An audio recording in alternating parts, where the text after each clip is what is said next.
안녕하십니까. 정호톡 박정호TV 시청자 여러분, 박정호입니다. 주말 잘 보내셨나요? 네, 저도 주말 잘 보내고요. 육아 열심히 하면서 보내고 다시 새로운 한 주 월요일을 맞이했습니다. 주말 동안 참 우리 귀를 의심하게 만드는 일이 있었죠. 바로 나경원 제1야당 자유한국당의 원내대표가 어떻게 이런 얘기를 대중이 있는 시민들이 있는 또 그게 생중계됐다고 하는데 그러니까 뭐 전국에 있는 아니면 전 세계에 있는 사람들이 봤을 만한 그런 발언인데 거기에서 문재인 대통령 지지자들에 대해 참 입에 담기 힘든 그런 표현을 썼습니다.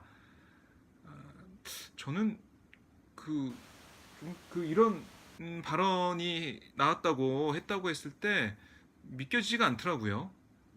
아니 제1야당의 원내대표가 발언을 하게 되면 그게 다 알아보거든요. 어떤 내용인지 어떤 단어를 쓰는지 이런 것들이 고도의 계산된 전략 뭐 이런 거라고 볼 수가 있습니다. 왜냐하면 지도자들의 그런 발언 하나하나는 큰 의미를 가지거든요. 근데 이번에 나경원 원내대표가 쓴 그 단어 본인은 뭐 3시간 반 만에 기자들한테 저도 그 문자를 받았지만 이 자신은 잘 몰랐다는 거잖아요. 그 뜻을. 저는 뭐 만약에 몰랐다고 치면 아니 그 모르는 단어를 그냥 이 문재인 대통령의 열성 지지자를 뜻하는 단어라고 생각을 하고 썼다. 아니 딱 들었을 때 무슨 뜻이지? 왜 이런 발언이 나왔지?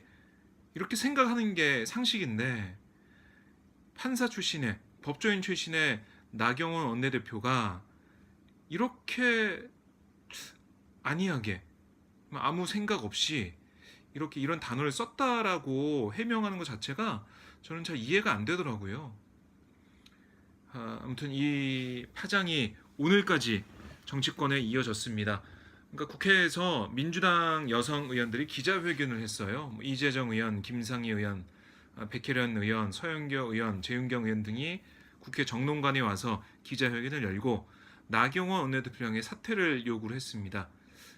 이 여성 비하하는 표현이잖아요. 여성들이 참 듣고 어떻게 참 너무나 참담한 기분이 들 수밖에 없는 그런 표현이 나왔는데 이걸 나경원 원내대표가 하고 참 모든 시민들이 볼 수 있는 그런 자리에서 생중계까지 됐기 때문에 대구에서 문재인 정부 규탄 대회를 하면서 이런 발언했다는 것 참 충격적이었습니다. 나경원 대표 뭐 사과 메시지를 보냈다고 하지만 제가 볼 때는 그 보도를 이렇게 해주십시오. 뭐 그 어떤 분은 이게 보도 지침이라고도 말씀하시던데 기자들한테 띡 던지고 끝이에요. 해명하고 아니 국민 앞에 나와서 정식으로 사과하고 용서를 빌어야 되는 그런 부분인데 그냥 이렇게 넘어가려고 하는 모습 저는 이것도 이해가 안 되고요. 사후 대처 방안도 모습도 지금 한국당에서 서면 브리핑 내고 아니면은 일부 의원들의 목소리 그 나오는 목소리 들어보면 아니 좀 적반하장식의 목소리가 나오던데요. 이래가지고는 한국당의 확장성 이런 거는 점점 떨어질 수밖에 없습니다. 물론 지금 현재 한국당의 지지율이 오르고 있고 이런 것들은 보수들이 결집하고 있는 걸로 볼 수가 있거든요. 내년 총선 앞두고 이른바 태극기 부대 세력, 태극기 세력 그 세력들이 당 내로 들어오고 또 그분들을 위해서 그 사람들을 위한 정치를 지금까지 뭐 이게 5.18 망언들 뭐 지금 징계를 제대로 하지 않는 부분들 그런 거 볼 때 계속 눈치를 보고 있는 거거든요. 이게 계속된다면 또 이거 이번에 뭐 그 문재인 대통령을 김정은 대변인에 빗대서 한 그런 강경 발언이라든지 문재인 대통령을 지지하는 사람들이 볼 때는 민주당 지지자들이 볼 때는 참 어이가 없는 그런 발언들인데요. 그럼 색깔론, 좌파 독재. 문재인 대통령이 지난주 대담을 통해서 특별 대담을 통해서 얘기했듯이 색깔론을 집어넣어서 독재라는 말이 참 말도 안 되는데 거기다 색깔론까지 집어넣어가지고 이렇게 공세를 펼친다는 것 이것은 한국당이 자신들의 그 보수 세력을 결집을 시키고 극우 세력까지 결집시켜서 만들어 놓고 중도 세력을 나중에 뭐 공략을 하겠다, 중도표를 가져올 수 있는 뭔가 정책이나 전환점 만들겠다 뭐 이런 건데요. 지금 현재까지 볼 때는 그쪽으로 갈 수 없을 정도로 너무 이 오른쪽으로 와 있는 게 아니냐 이런 생각이 들 정도입니다. 이래가지고는 총선까지 어떤 확장성을 발휘하기가 쉽지 않을 텐데 모릅니다. 뭐 정치는 움직이는 생물이기 때문에 어떻게 변할지 모르겠지만 현재까지 볼 때 한국당의 자세나 발언이나 그런 뭐 장애투쟁 현장을 볼 때는 저희가 한국당이 이 대한민국을 대표할 수 있는 그런 정당으로 가기는 아직 모자라지 않나 이런 생각을 할 수밖에 없습니다. 나경원 원내대표 하루빨리 진정 어린 석고대제라고까지 표현한 분도 계시죠. 진정 어린 사과를 해야 우리 국민들이 받아들이지 계속 이렇게 그냥 사과 메시지 기자들한테 보내놓고 이대로 그냥 딱 끝이다. 이거는 국민들께서 받아들이지 않을 것 같습니다. 나경원 원내대표가 좀 급한가 봐요.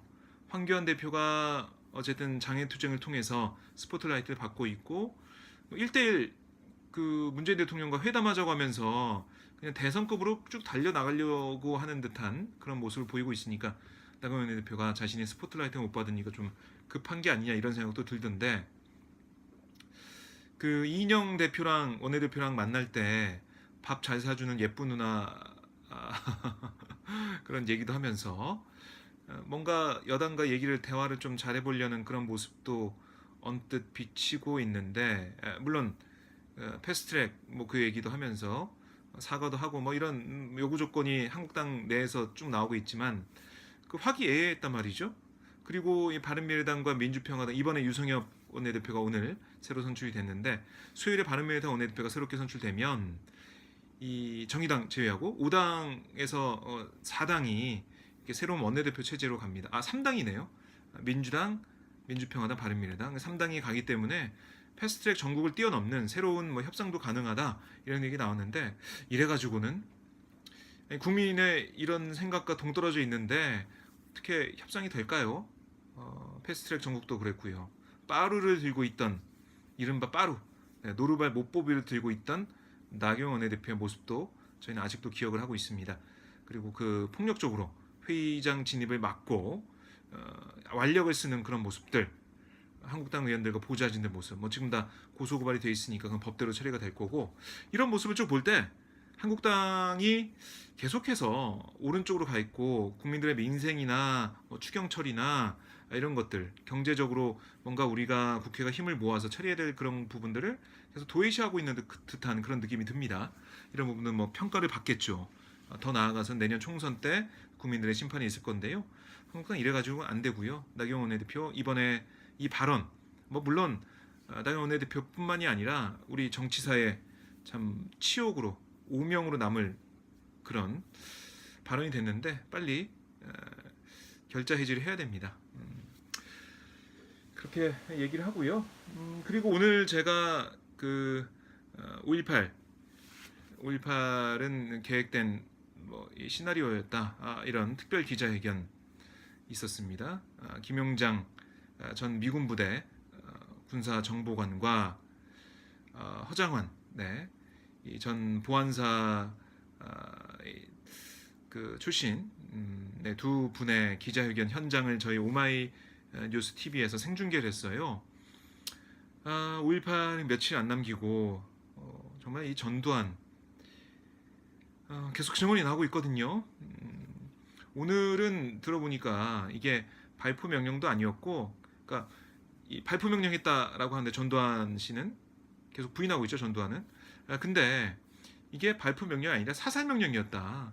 어떻게 사살 명령이니까 이렇게 군인들이 특수부대원들이 특전사 그 공수부대원들이 안전사로 사격을 하지 발포 명령은 뭔가 정당방위적인 그런 목적에 있을 때 그런 발포 명령이라는 걸 얘기를 하고 이건 뭐 사살 명령이었다 이런 얘기를 하더라고요. 그만큼 전두환 아직까지 계속해서 부인하고 있는데 계속해서 증언은 나오고 있습니다. 39년이 흐르는데도 아직까지 이렇게 침묵하고 있고 오히려 조비오 신부의 이렇게 명예를 사자 명예훼손을 하고 있는 이런 모습을 볼 때 참 너무나 안타깝고요. 재판도 뭐 이 법정에 가서 받지 않는다 이런 얘기를 하면서 우리 국민들의 분노를 위해서 사고 있습니다. 그러니까 이게 한국당에서 계속해서 5.18 망언을 쏟아내면서 유공자들을 향해서 뭐 괴물 집단이야 이런 얘기를 하고 이런 모습 그걸 또 부추기는 그런 집단이 있기 때문에 저는 계속해서 이 얘기가 나오고 있는 걸로 보여지고요. 아까 보니까 기자회견에서 이게 또 만약에 이념을 달리하는 정부가 새롭게 들어서면 어떻게 된다? 이게 다시 5.18 특조위나 진상규명을 통해서 밝혀져도 이게 또 다시 바뀔 수가 있다는 겁니다. 그래서 뭐 철괴짝에 넣어서 다시는 이걸 바꾸지 못하게 된다 이런 정말 꼼꼼하게 철저하게 진상규명해야 된다 이런 얘기도 기자회견에서 나왔는데요. 이 부분들 우리가 명심을 해야 될 것으로 보입니다. 네. 한국당 아직까지 황교안 대표가 이종명 의원에 대한 제명 관련 논의를 위한 의원총회를 소집하지 않았어요. 나경원 원내대표, 원내대표니까 이걸 좀 또 힘있게 추진할 수 있을 텐데요. 하지 않고 있고 김진태 의원 같은 경우는 경고, 그리고 김순례 최고위원은 당원권 정지 3개월 이걸로 끝입니다. 그리고 국회 윤리위는 제도되지 않고 있고요. 그러니까 이래서 국회가 욕을 먹는 거고요. 특히 제1야당 한국당 이 5.18 5일만 되면 국민들 앞에 고개를 들 수가 없는 겁니다. 근데 황교안 대표가 이 5.18 정부 공식 행사에 참석하겠다고 했죠. 다시 또 광주 시민들이 화를 내고 분노하는 모습을 일부러 연출하려고 만들려고 하는 건지 모르겠지만 이래가지고 5.18 망언도 제대로 처리하지 못하고 있는 이런 이 정당 대표가 광주를 간다? 저는 광주 시민들이 받아들이지 않을 거라고 봅니다. 아니 이 망언도 처리하지 못하는 정당이 5.18 희생자 영령들한테 무슨 면목으로 가겠습니까? 국회에서 5.18 특별법도 처리하지 않고 있고 진상규명에 속도도 내지 않고 있는데 제1야당 반성해야겠죠. 네, 오늘은 저희가 나경원 원내대표 망언, 네, 참 말도 안 되는 귀를 의심하게 하는 그런 발언들 또 이 두 오늘 참 어르신이라고 해야 되나요? 네, 참 이 5.18 그 현장에 있었던 두 분의 기자회견 그 얘기도 좀 해봤는데요. 저희 오마이뉴스에서 이 현장 영상을 다 올려놨습니다. 오늘 뭐 뉴스를 통해서 지금 뉴스 조금 있으면 진행될 텐데 저녁 뉴스를 통해서 다 나오겠지만은 전체 풀 영상을 보고 싶은 분들은 오마이뉴스 TV에서 보실 수가 있습니다. 자, 정호톡 이제 아까 보니까 763명이 구독하셨습니다. 237명이 구독을 더 하시면 제가 휴대폰으로 이렇게 녹화가 아니라 생중계를 할 수 있습니다. 여러분들 많이 사랑해 주시고요. 여러분들이 힘을 모아주셔서 너무나 기쁩니다. 조금 더 힘내주십시오. 정호톡 생중계로 여러분께 인사드리고 싶습니다. 네, 오늘 편안한 밤 되시고요. 저는 내일 다시 인사드리겠습니다. 네, 고맙습니다. 네, 내일 뵙겠습니다.